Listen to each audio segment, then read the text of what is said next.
Mendengar ini, Ezra buru-buru menyeka tangan Kina dengan serbet sebelum mengulurkannya ke depan Kevin supaya dia bisa memeriksa denyut nadinya. Sedangkan Clayton yang duduk di sebelah mominya sangat terkejut. Mungkin karena dia belum pernah mengalami situasi ini sebelumnya dan menatap mominya dengan tatapan kosong. Kali ini Kevin memeriksa denyut nadi Kina dengan serius. Butuh waktu sekitar setengah menit sebelum dia melepaskan tangannya. Dia hamil hampir 2 bulan. 2 bulan. Ezra agak tidak percaya, benarkah? Beberapa hari yang lalu dia dan Kina masih berdiskusi tentang punya bayi lagi. Tapi dia tidak menyangka ternyata Kina sudah hamil hampir 2 bulan. Iya, kalau kamu tidak percaya, setelah makan pergilah ke rumah sakit untuk pemeriksaan. Kata Kevin tenang, lalu mengambil sumpitnya lagi dan melanjutkan makan. Tangannya yang memegang sumpit agak gemetar. Hal ini bisa menunjukkan bahwa hatinya tidak setenang yang terlihat di wajahnya. Kevin, kok kamu bisa tahu ini sudah hampir 2 bulan? Kina sangat senang sehingga dia terus tersenyum dan meletakkan 3 jarinya di pergelangan tangannya. Kina sama sekali tidak bisa merasakan denyut nadi dan tidak bisa merasakan denyut nadi kehamilannya yang hampir 2 bulan. Kevin menatapnya, tersenyum ringan dan bertanya, "Nana, kamu yakin masih mau berdiskusi tentang pengetahuan masalah medis yang sangat aku pahami?" "Tidak, tidak perlu," Kina langsung menolaknya. Sebelumnya Kevin juga pernah berdiskusi dengannya tentang pengetahuannya yang dalam soal medis, yang bahkan lebih membosankan daripada pelajaran matematika dan membuat Kina ingin tidur. Kemudian dia bertanya lagi, "Kok aku tidak bisa merasakan denyut nadiku?" Kina merasa bahwa Kevin sangat hebat dan ajaib. Bahkan dia tahu banyak masalah di tubuh manusia hanya dengan menyentuhnya. "Jarimu ada di sisi yang salah." Kevin menatapnya dan berkata dengan datar. "Kina, sedikit memalukan, makan dulu." Ezra berkata pada Kina dengan suara hangat, lalu menoleh dan bertanya pada Kevin, "Makanan apa yang tidak boleh dimakan Kina?" Akhirnya Kinanya hamil lagi, seafood. Kevin menunjuk kedua piring lainnya dan berkata, Ini juga kurangi porsi makannya. Paman Kevin, apakah adik perempuan yang ada di perut Momi?" Clayton menatap Kevin dengan mata berbinar dan bertanya dengan penuh harap.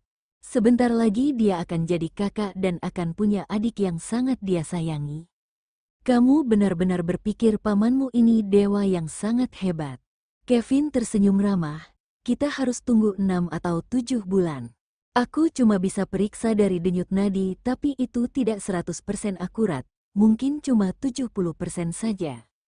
Pergilah ke rumah sakit 2 bulan lagi kalau kamu mau tahu jenis kelaminnya."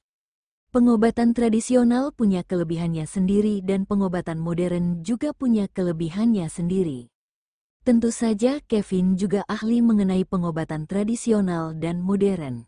Setelah mendengarkan perkataan pamannya, Clayton menatap dedinya dengan muram karena ingin mendengar apa yang dikatakan olehnya. "Cepat makan, dan nanti telepon untuk kasih tahu kakek buyut, kakek dan nenekmu tentang berita bahagia ini," kata Ezra kepada lelaki kecil itu dan kemudian kembali fokus pada Kina. Kali ini dia berencana untuk tidak memeriksa jenis kelamin janinnya.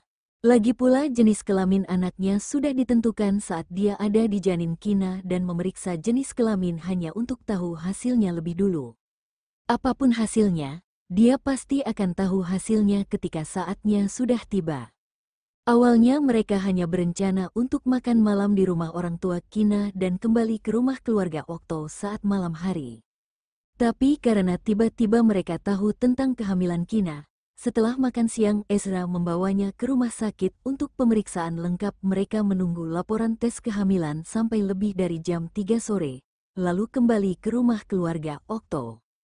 Clayton sengaja meminta mominya untuk duduk di jok belakang mobil dan membuat seorang pria yang mengemudi di depannya jadi sangat marah tapi hanya bisa menahan emosinya.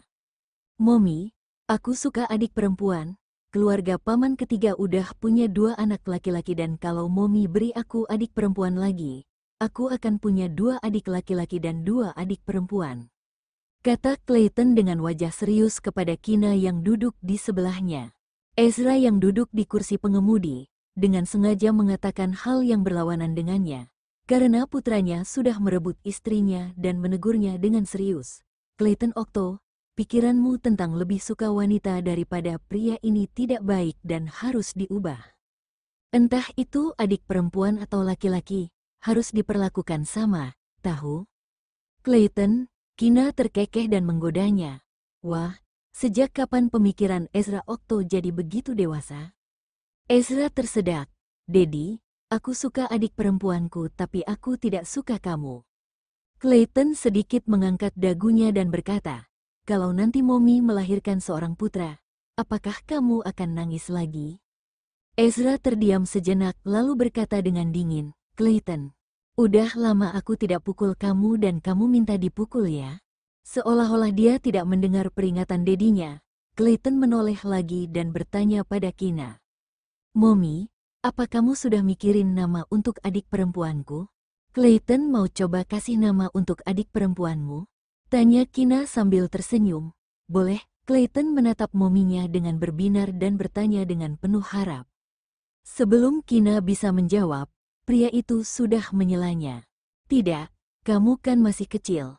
Nanti kamu malah kasih nama adikmu Siti, Ijah atau apalah. Dan dia pasti akan membencimu seumur hidupnya. Dedi, kamu tuh bukan cuma diskriminasi nama tapi juga diskriminasi nama. Clayton mendengus dan melanjutkan. Dedi, kamu tahu berapa banyak orang di negara R yang bernama Siti dan Ijah?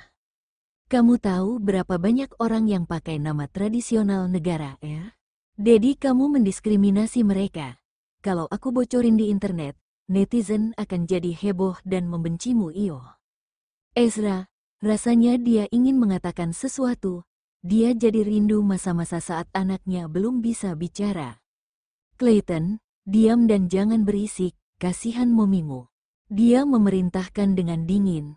Clayton sama sekali tidak takut pada dedinya.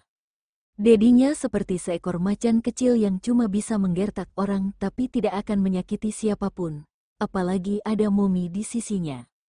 Tapi dia tahu kapan harus berhenti dan Clayton juga tahu kalau tidak masalah berdebat dengan dedinya, asalkan tidak benar-benar membuatnya marah. Saat mereka tiba di rumah keluarga Octo, sudah hampir waktunya makan malam. Ezra memberitahu kabar baik bahwa Kina hamil kepada keluarganya secara singkat dan padat, meskipun dia sudah memberitahu mereka melalui telepon saat sedang berada di rumah Kina. Orang yang paling bahagia adalah kakek Octo. Beberapa waktu yang lalu Albert melahirkan 2 anak laki-laki untuk keluarga Octo dan tidak lama setelah diadakan pesta kelahiran, mereka mendapatkan kabar bahagia dari Kina.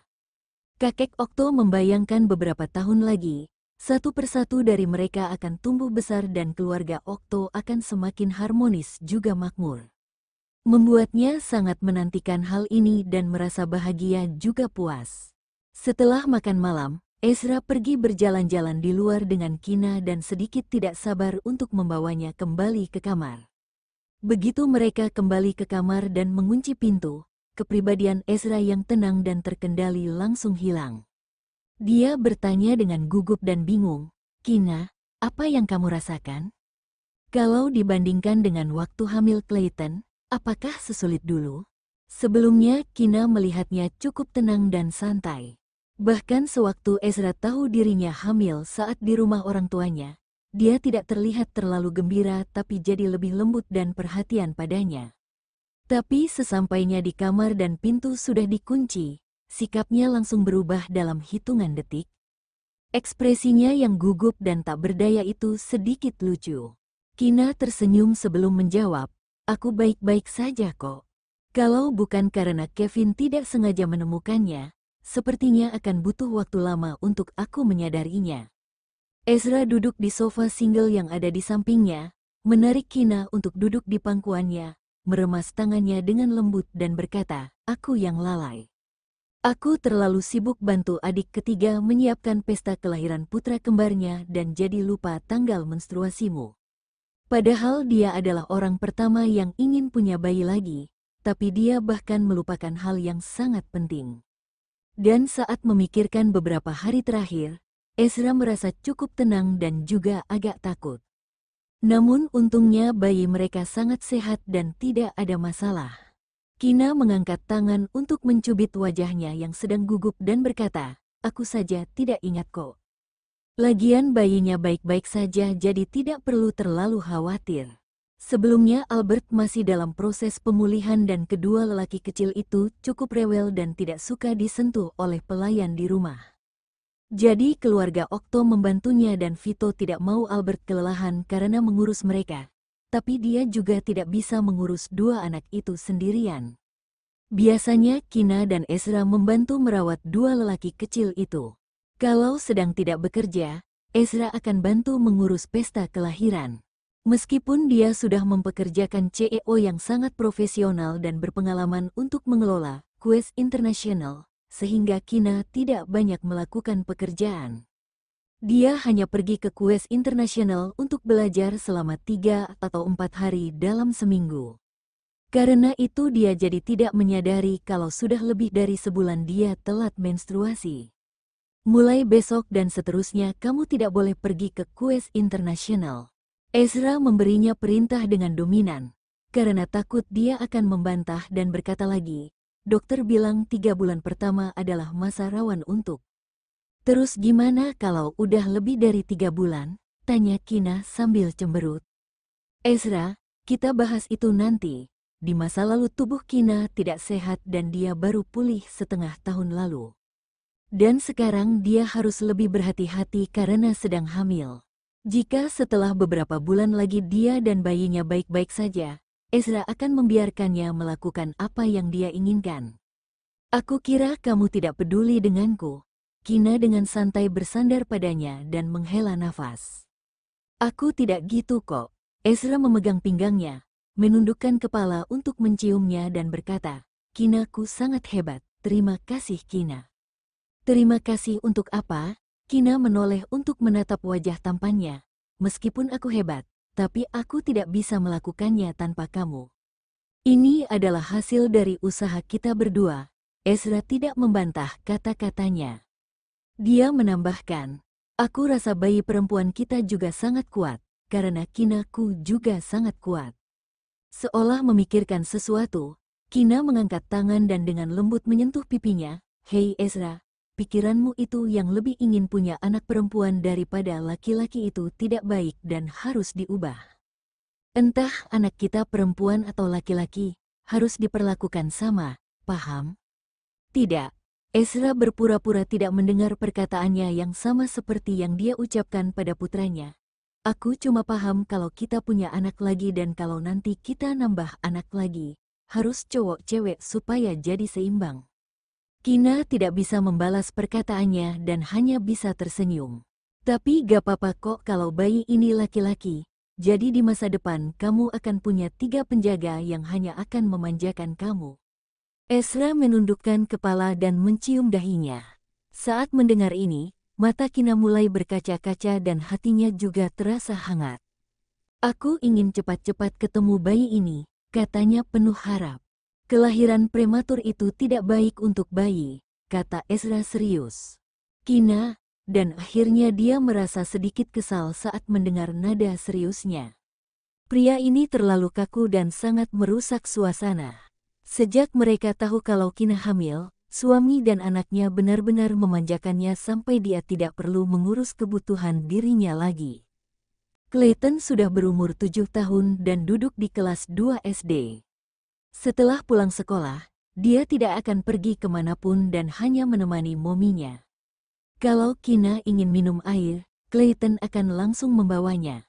Kalau Kina ingin makan buah, dia segera mencucinya, dengan hati-hati mengupas dan memotongnya. Terkadang dia juga memijat bahu dan punggung mominya dan bertanya dengan lembut apa yang dirasakan atau apa yang dia inginkan. Del.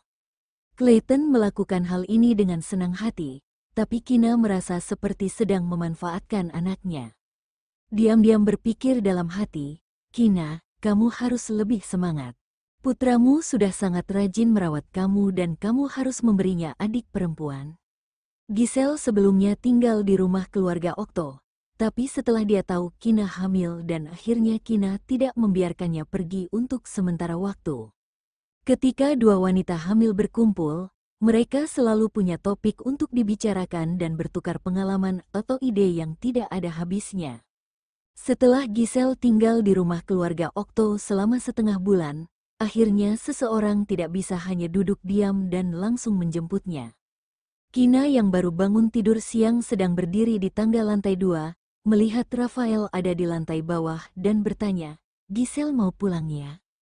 "Ya," Rafael menjawab mewakili Giselle. "Oh." Kina seperti sedang memikirkan sesuatu, lalu menganggukkan kepala dan perlahan berjalan menuruni tangga. "Kenapa?" Albert yang duduk di sofa dan menggendong putranya, berkata sambil tersenyum kepada Giselle. "Giselle, datanglah ke rumah keluarga Okto kalau kamu merasa bosan. Kamu selalu diterima di sini dan kami selalu menyambut kamu kapan saja. Ingat untuk sering-sering telepon Kina setelah kamu pulang nanti. Karena hubungannya dengan Vito sudah cukup lama dan bisa dibilang dia adalah seorang pengamat yang ahli." Sekarang sebagai seorang pengamat, Albert bisa melihat kalau Giselle jadi sedikit istimewa untuk Rafael. Jika dia tidak punya perasaan atau membencinya, maka dia akan membiarkan Giselle tinggal di rumah keluarga Okto sampai anaknya lahir dan tidak mungkin langsung datang untuk menjemputnya. Rafael mengerucutkan bibirnya, tidak mampu membantah perkataan Albert. Giselle mengangguk. Rafael memang mengerti bahasa isyarat, tapi yang lainnya tidak. Jadi dia mengetik di tablet, "Kinaku akan sering video call kamu karena masih banyak yang harus kita bicarakan." Kina yang mengerti maksud Albert segera berkata, "Aku lebih senang ketemu langsung daripada video call." Rafael biasanya sibuk dengan urusan kantor cabang, dan mungkin jadi tidak terlalu perhatian padamu. "Taman di rumah ini bagus loh, udaranya segar dan sangat bagus untuk wanita hamil. Juga ada banyak pelayan. Kalau Giselle punya waktu, kamu bisa datang dan tinggal lebih lama di sini. Sampai melahirkan juga boleh kok." Ekspresi Rafael menegang saat menyadari bahwa kedua wanita ini ingin merebut istrinya untuk tinggal bersama mereka di rumah keluarga Okto. "Ayo pulang," dia berkata dengan nada kaku, menarik Giselle dan meninggalkan rumah keluarga Okto tanpa menoleh ke belakang.